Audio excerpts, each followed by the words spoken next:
My sermon today is found in Esther chapter 4, verse 9 through 17. My title is, Do You Have It in You? Do you have it in you? Organizing, observation. There are times when we experience injustice. When such occurs, this text teaches us that a radical response is needed. Much too often, we experience injustice across the television and cell phone screens. We are brought face to face with it.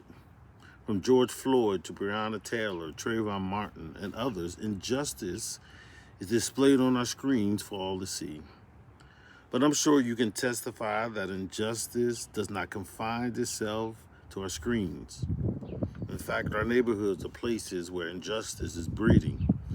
It shows up in corporate America, in our politics, on our jobs, and even in our homes. Micro and macroaggression can be found in malls, in stores, and across most of America. I wonder, who am I the only one,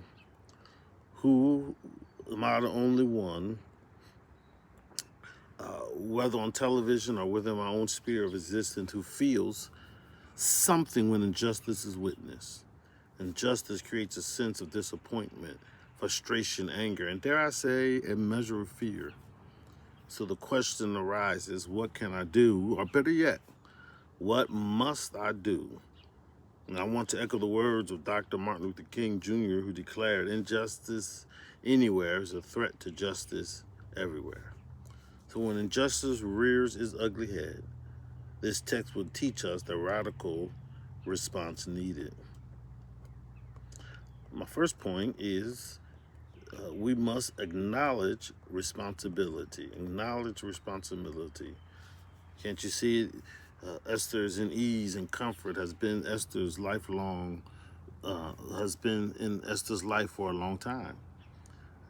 The smells of faraway fragrances, the attentive service of her handmaids, the accoutrements of royal living, while seated on plush cushions reserved for a queen, Esther is consumed with preparations for the chance to stand before a king.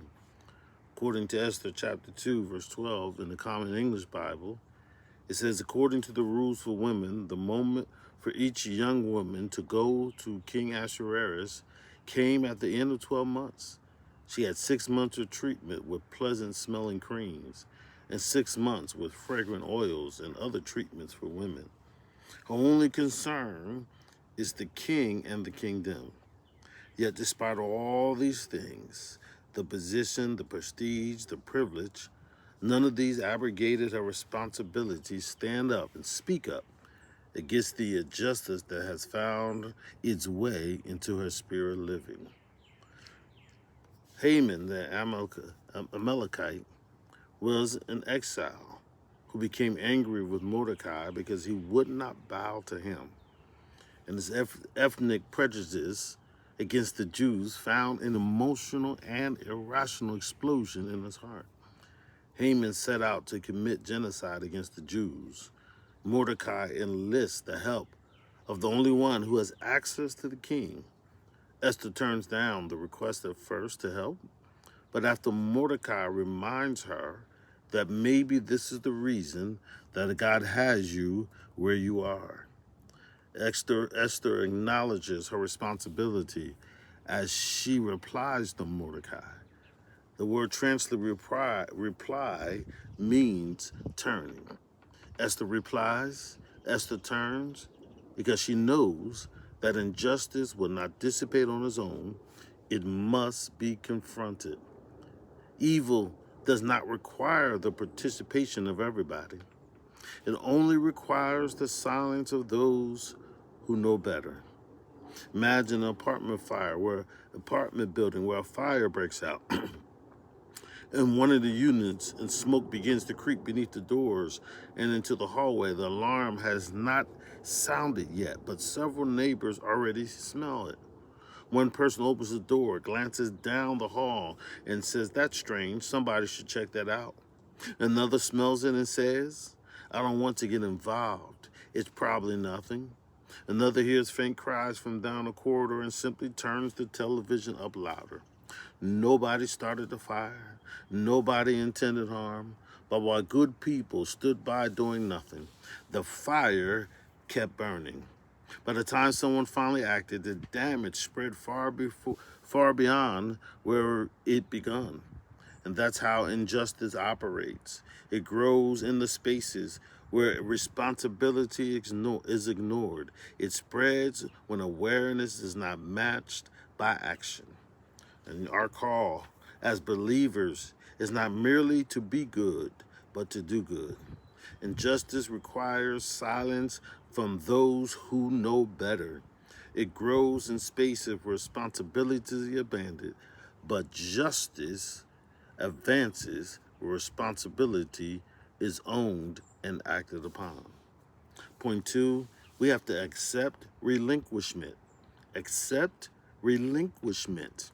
I can see Esther, can't you see her? Moving through the heat of the ancient Mediterranean sun. Her feet adorned with the finest footwear of the time. Silk from the most elegant places brushes up against her as she moves with urgency and intention through her chambers. But something has shifted.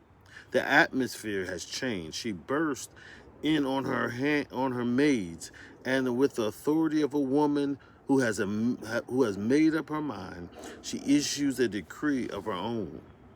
Cease with the delicacies. Stop the flowing of milk, fruit juice, and wine. Set aside the meat and the grains, because when the threat of annihilation stands at the door of your people, some things must be relinquished. After Esther replied to Mordecai, she didn't rush in impulsively into the king's presence. She was strategic.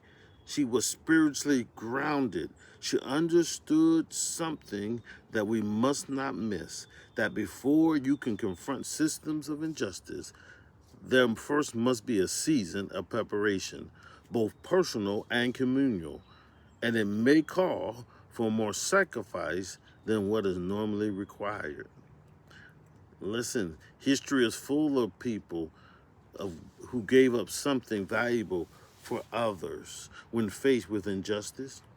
But few stories illuminate the cost and courage of relinquishment quite like that of Nelson Mandela.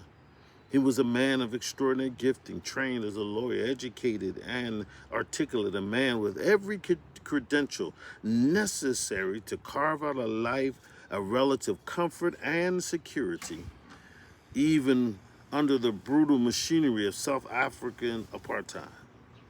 He had options that most of his fellow black South Africans did not have, and that is precisely what made his choice so remarkable.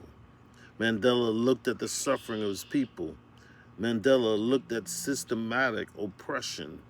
Mandela saw the forced removals and the dehumanization embedded in law and policy. And he made a decision. He would not use his privilege as a shelter. He would lay it down as an offering. He relinquished his comfort. He relinquished his freedom. He relinquished 27 years of his life on Robben Island, years that could never be returned. And yet, this is the thing that must not be missed. Mandela did not relinquish his resolve. He did not relinquish his dignity. He did not relinquish his vision for what South Africa could become. When he finally walked out of Victory Vesta prison on February 11, 1990, he walked out with his fist raised, not in bitterness, but in defiant, redemptive hope. Like Esther, Mandela understood that there are things which must be surrendered so that a people might be saved. And like Esther, what we gained on the other side of relinquishment was far greater than anything he laid down. Point three, arrive at your resolve. See with me as the days progress and Esther begins to clarify in her mind the radical response needed to dismantle the injustice of Haman's edict. Fear met her in the initial response to her uncle. And I'm sure fear was not far away trying to defeat her. A fear that has kept her hidden as Esther once kept her identity hidden. A hesitation that has told her that you're not positioned, you're not prepared, not powerful enough to make a difference. But hear the word of the Lord. Esther was afraid. She said so. She knew the law. She knew the risk. And she went away and said this, if I perish, let me perish. According to the Expositor's Bible Commentary, revised edition by Dr. Elaine Phillips, she wants us to understand that Esther expected to fail. Esther's quote, Esther's closing words to Mordecai are telling. In spite of this astonishing corporate appeal for divine mercy, she expects the enterprise to fail because it is contrary to Persian law. Her statement might be translated, when I perish, indicating her recognition that death is the likely outcome in either choice. The irony is that her decision moves her from passive recipient to actor and initiator in the rest of the drama, unquote. And that's what it means to arrive at your resolve. Even when you do not know the outcome of your action, having a resolve that is radical says that I will not sit idly by and do nothing. I will act and let God be responsible for the outcome. God's arc of justice may be long, but history shows that God will deal with it. God dealt with the likes of Bull Connor, that Birmingham commissioner of public safety who turned fire hoses and attack dogs on peaceful men, women, and children marching for nothing more than their God-given dignity. God dealt with George Wallace, the Alabama governor, who stood in the schoolhouse door and declared with shameless defiance that segregation would stand forever. They were powerful, they were entrenched, they had the power of the state behind them, and yet God moved. And the Civil Rights Act in 1964 was passed. The Voting Rights Act of 1965 followed. What looked immovable moved. God has demonstrated God's ability in the past. Therefore, God can certainly turn injustice around today. While Christian nationalism and Donald Trump's MAGA are working tirelessly to weaken Section 2 of the Voting Rights Act, the provision that prohibits states from stripping power from minority communities through racial gerrymandering. If God could do it then, we must not lose faith that God can do it now. On the night of April 3rd, 1968, Dr. Martin Luther King stood before a crowd of Mason Temple in Memphis, Tennessee. He had come to support the striking sanitation workers, black men who carried signs that read, I am a man, men who were demanding nothing more than dignity and fair wages. King was tired. His aides had received credible death threats.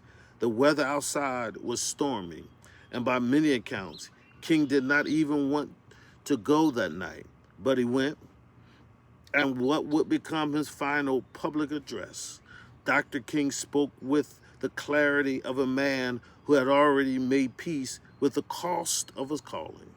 He told the crowd that he had been to the mountaintop, that he had seen the promised land. And then he said these words, I may not get there with you, but I want you to know tonight that we as a people will get to the promised land. He was not speaking from certainty about his own survival. He was speaking from the resolve about the righteousness of the cause. Like Esther, he had arrived at a place where the outcome was no longer the governing factor. The next night, he was assassinated, but the movement didn't die with him. Hallelujah. It did not die with him because the resolve he carried was never ultimately his own. It belonged to God, the God of justice who placed it within him. And what God deposits in a life surrendered to God's purposes, no edict, no opposition, no act of violence can ultimately extinguish. I need to make this personal for just a moment. I know what it is to be told without words that you don't matter. There were teachers who turned their backs on me in the classroom, who refused to teach me, who suspended me from class and excluded me from activities for things I did not do. And when the children sitting right next to me could testify to my innocence, and yet I was always reminded that I was different, that the texture of my hair was different, that the shapes of my lips was different, and somehow that difference made me suspect. They were trying to discourage me. They were trying to close doors before I could ever reach them. And while I was being pushed to the margins, the young man sitting next to me in the 8th grade discovered that he could not read, but I could. And I went on to high school. I took college preparatory classes, not because the system made a way for me, but because somebody at home reminded me no matter what they say, no matter what they try to do, you are blessed. You are somebody. You are not a mistake. Your lips are not a flaw. God does not make junk. And I'll tell you that story because Esther's story, my story, and your story all point to the same truth. That people and the systems that try to define us by our differences do not have the final word. God does. Some of you are standing at the edge of a radical response now. You know what needs to be said. You know what needs to be done. You know the injustice that is present in your neighborhood, in your workplace, in your family, in your community. And the only thing standing between you and your obedience is the unresolved question of what it might cost you. And the text begs the question, do you have it in you? Do you have it in you? God bless.